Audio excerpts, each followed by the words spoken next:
Welcome to Perkiomen Valley High School's production of Clue, the Stay-at-Home Edition. In tonight's performance, the role of the Chief of Police and the motorist will be played by Meredith Marks. Enjoy the show.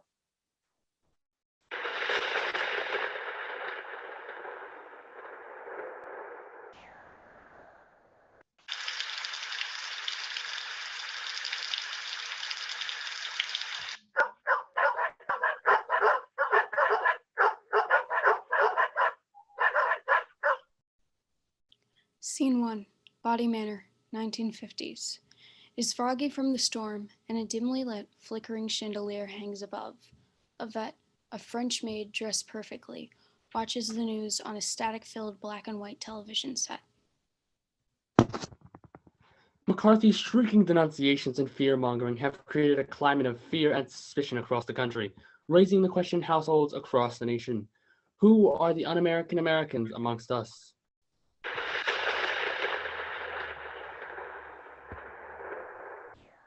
Any man who has been named by either a senator of a committee or a congressman is dangerous to the welfare of this nation.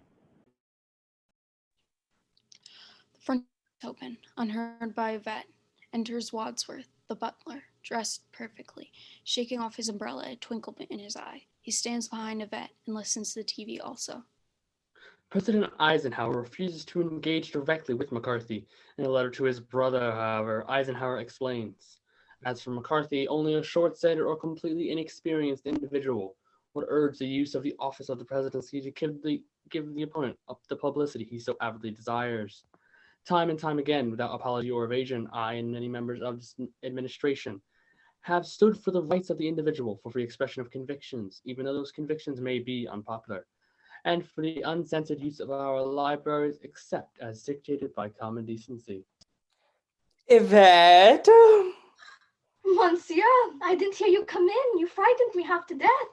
Wouldn't want to do that. There are so many better ways to die. Please turn off that noise. Oui. Is everything ready?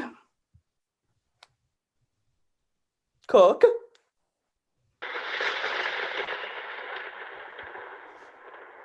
A formidable cook, dressed perfectly, appears in the flash from the kitchen. You called, sir. Everything on schedule. Dinner will be ready at 7:30. Revealing a butcher knife. Sharp. Ah, right on time. You have your instructions? Oui. Very well, then. Wadsworth moves to the door. Yvette pushes off the TV. Cook exits the kitchen.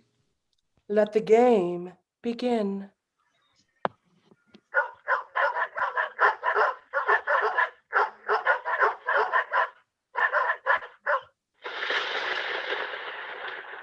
Wadsworth grandly opens the front door. Colonel Mustard, officious, stands in the doorway, shielding himself from the rain. He wears a decorated colonel's uniform. Good evening. Good evening. I'm not sure if I'm in the right. Yes, indeed, you are expected, Colonel. How do you know It who I... is Colonel Mustard, isn't it?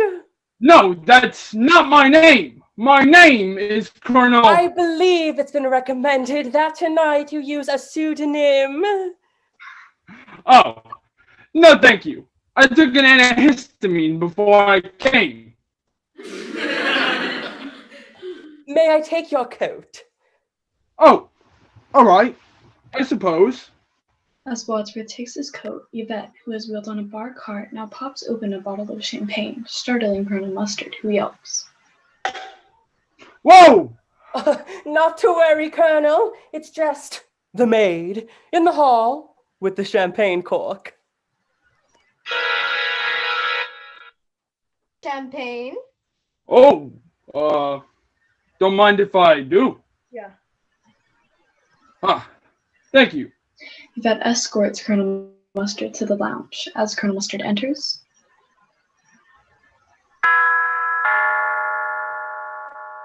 Are you expecting someone else? Indeed. I'll be with you in a moment. Follow me, Colonel. With pleasure, my dear. Yvette opens the lounge door, escorting Colonel Mustard inside. Wadsworth opens the front door. Mrs. White stands, tragic and morbid, dressed in funeral clothing, guarding herself from the rain. Over her face is a mesh black veil. Do come in, madam. You are expected. Welcome. Do you know who I am? She pulls back her veil to reveal her face. Only that you are a socialite to be known this evening as Mrs. White. Yes, it said so in my letter, but why? May I introduce you? Mrs. White, this is the maid, Yvette. I see you two know each other. We've never met. Champagne. I think not. Please, warm yourself in the lounge. Why? Do I look cold? A bit. Wadsworth escorts Mrs. White to the lounge. I'll be right with you. Wadsworth opens the door. Mrs. White steps inside the lounge, startling Colonel Mustard. Oh, hello. Hello. Pleased to meet you. I'm rarely pleased to meet anyone. Or? Oh, yes. Wadsworth closes the lounge door. Yvette opens the front door. Mrs. Peacock, middle-aged, wealthy, and batty, stands, covered in jewels, a foxtail fur stole, and a hat of peacock feathers. She's shielding herself from the rain with a box of candy. Bonjour, madame. Please, come in from the rain. Mrs. Peacock enters. Mrs. Peacock, I presume. Who? Oh, yes, that's me. Cook, will you please take Mrs. Peacock's stole? Mrs. Peacock turns to give the cook her stole, recognizes the cook, and flinches. I see you two know each other. Don't be ridiculous. I have never seen this woman before in my life. Champagne? My lips belong to the Lord. Please, make yourself comfortable in the lounge. Thank you. As Wadsworth escorts her to the lounge, she remembers the lavishly wrapped boxes of chocolates in her hands. And for your hospitality, and there's a couple of Benjamins hidden under the combos there for your butler. How sticky.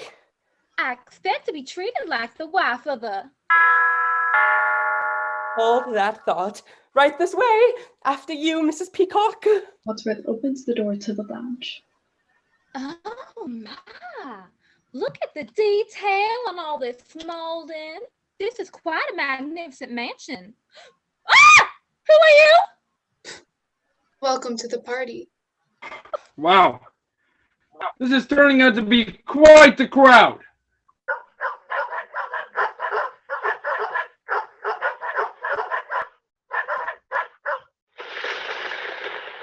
Wadsworth opens the front door. Mr. Green, straight as an arrow, stands in a trench coat, holding an umbrella. He does not enter, but remains in the doorway, anxious.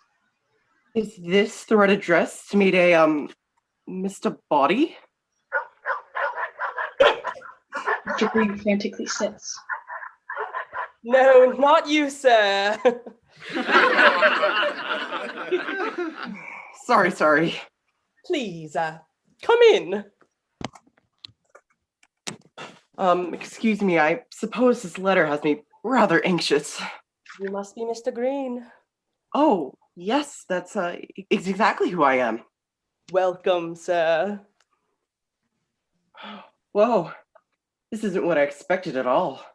I find if you expect nothing, you're never disappointed. Oh, no, I'm not disappointed. Pardon me, sir. Wadsworth opens the door to find Professor Plum smoking a pipe, with Miss Scarlet smoking a long, thin cigarette standing behind him. Good evening. Please arrive at 7:30 sharp Saturday evening. Well, here I am.